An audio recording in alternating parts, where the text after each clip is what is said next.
हाय दोस्तों, स्वागत है आपका हमारे चैनल स्टोरी संसार में। आज की कहानी है भाभी की बहन से शादी। सौम्या और सुनील की शादी को 2 साल बीत चुके थे। सौम्या ने इन 2 सालों में पूरे घर की जिम्मेदारी अच्छे से संभाल ली थी। सौम्या की सास सुनीता जी सबसे सौम्या की तारीफ करती नहीं थकती।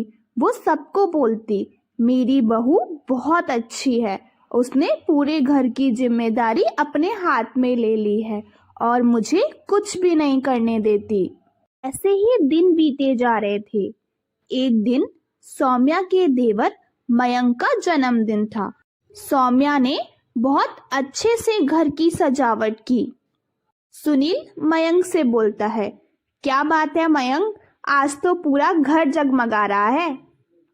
तेरे जन्मदिन पर बहुत तैयारी करी है तेरी भाभी ने। हाँ, जलो मत आप मुझसे भैया, आज मेरा जन्मदिन है, इतना तो डिजर्व करता ही हूं मैं। हाँ मयंक, बात तो तेरी सही है, पर तेरी भाभी सुबह से लगी हुई है तेरे जन्मदिन को खास बनाने के लिए। हाँ माँ, बात तो वैसे सही है आपकी, भाभी सुबह से लगी हुई हैं। भाभी, आपका बहुत बहुत धन्यवाद, आपने आज मेरा जन्मदिन यादगार बना दिया। देवर जी, मुझे आपसे कोई धन्यवाद नहीं चाहिए, बल्कि मुझे आपसे एक वादा चाहिए। वादा? किस तरह का वादा चाहिए भाभी आपको? मुझे आपसे ये वादा चाहिए कि अपने देवर की बारात मैं लेके जाऊंगी, मतलब आपके लिए लड़की मैं ढूंढूंगी। बताइए, दे सकते हैं आप मुझे ये वादा? बहू, ये भी कोई पूछने की बात है, हम तो चाहते ही यही हैं कि तू मयंक के लिए लड़की देखें, अपनी परछाई ही ढूंढ के लाना। हमको बिल्कुल तेरी तरह समझदार लड़की चाहिए मयंक के लिए। ये भी कोई पूछने की बात है भाभी? लो, दे दिया आपको वादा, आप भी क्या याद रखोगी। फिर क्या था, अगले दिन से ही सौम्या मयंक के लिए लड़की ढूंढने लग जाती है। ऐसे ही कुछ और दिन बीत जाते हैं। एक दिन सब लोग बैठकर मैच देख रहे होते हैं। तभी मयंक बोलता है, ये शमी की गेंदबाजी ने तो सबको गुमराह किया हुआ है। शमी ने गुमराह नहीं किया हुआ है मयंक जी, अभी इंडिया की प्लानिंग है कि रन को रोका जाए, विकेट लेने पर वो लोग बाद में ध्यान देंगे। सौम्या की बहन सिया बोलती है। सिया को देखकर सौम्या बोलती है, सिया तू कब आई और तूने बताया भी नहीं। सरप्राइज नाम की भी कोई चीज होती है दीदी, अब क्या करे, जीजू के पास तो टाइम ही नहीं है मुझसे मिलने आने का, तो मैंने सोचा मैं ही आ जाऊं आप लोगों से मिलने। क्यों जीजू, सही कहा ना मैंने? क्या करे साली साहेबा, काम ही इतना रहता है कि मेरे पास मेरी घरवाली के लिए भी टाइम नहीं है, फिर तुम तो मेरी आधी घरवाली हो। सही कह रहा है सिया बेटा, ये इसके पास हमारे लिए भी टाइम नहीं है। तुम भी अंदर आके बैठ जाओ और हमें बताओ आगे मैच में क्या होने वाला है। हाँ सिया, अंदर आ जा, तू भी बैठ इन लोगों के साथ जब तक मैं तेरे लिए कुछ अच्छा सा बना कर लेकर आती हूँ। ऐसे कैसे दीदी, आप काम करो और मैं मैच देखूं? पहले मैं आपकी हेल्प करवाती हूँ, फिर हम सब मिलकर साथ में मैच देखेंगे। सौम्या के साथ सिया भी चली जाती है रसोई में उसकी मदद करने। सिया को देखकर सुनीता जी बोलती हैं, कितनी संस्कारी लड़की है सिया, बस थोड़ी चुलबुली है, बहुत ही अच्छे घर से रिश्ता जोड़ा है मैंने, सौम्या भी कितनी संस्कारी है। मयंक मन ही मन सोचता है, काश मेरा रिश्ता भी इसी घर में जुड़ जाए। कुछ ही देर में सिया और सौम्या भी आ जाती है और सब लोग मिलकर मैच देख रहे होते हैं, लेकिन मयंक मैच नहीं सिया को देख रहा होता है। सौम्या मयंक को सिया को देखते हुए देख लेती है और मन ही मन सोचती है, लगता है मेरे देवर का दिल मेरी ही बहन के लिए धड़कता है। अगर सच में ऐसा है तो मैं मेरे देवर की बारात मेरे ही मायके लेके जाऊंगी। ऐसे ही कुछ दिन और बीत जाते हैं।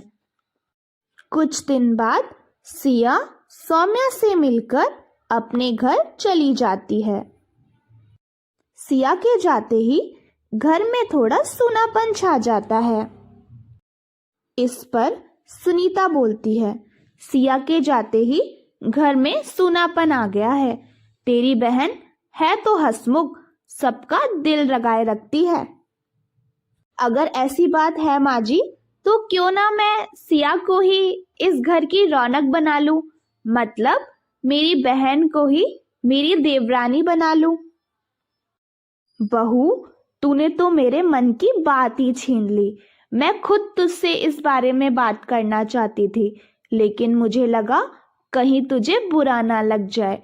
कितनी अच्छी लगेगी ना सिया और मयंक की जोड़ी।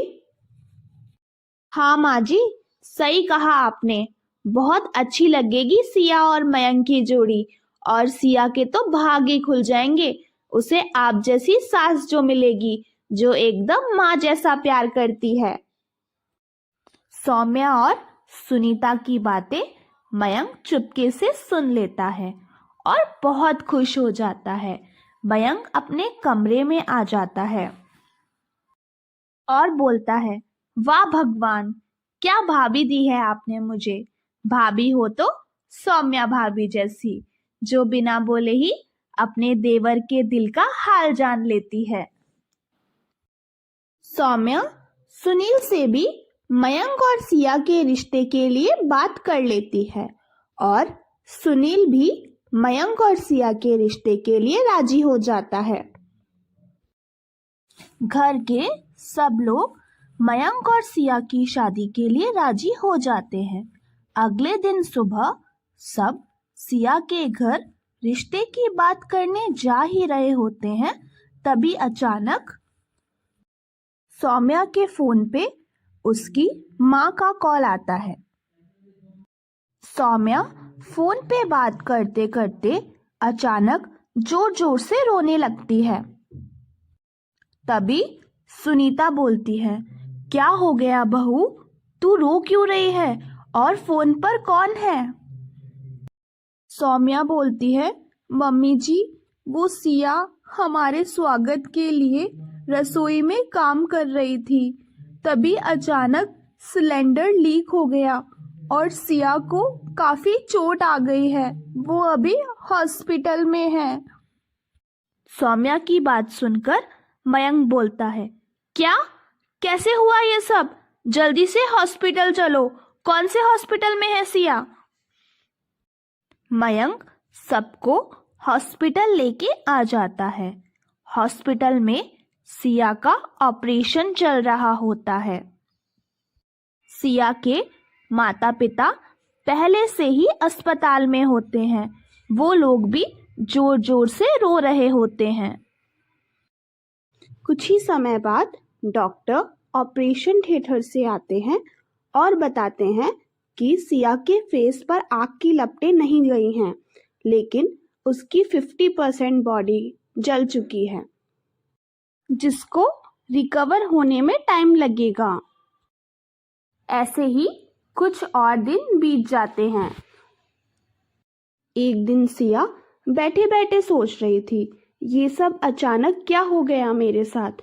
मैं तो मयंक जी को मन ही मन अपना पति मान चुकी थी, लेकिन अब तो वो मुझसे क्या ही शादी करेंगे।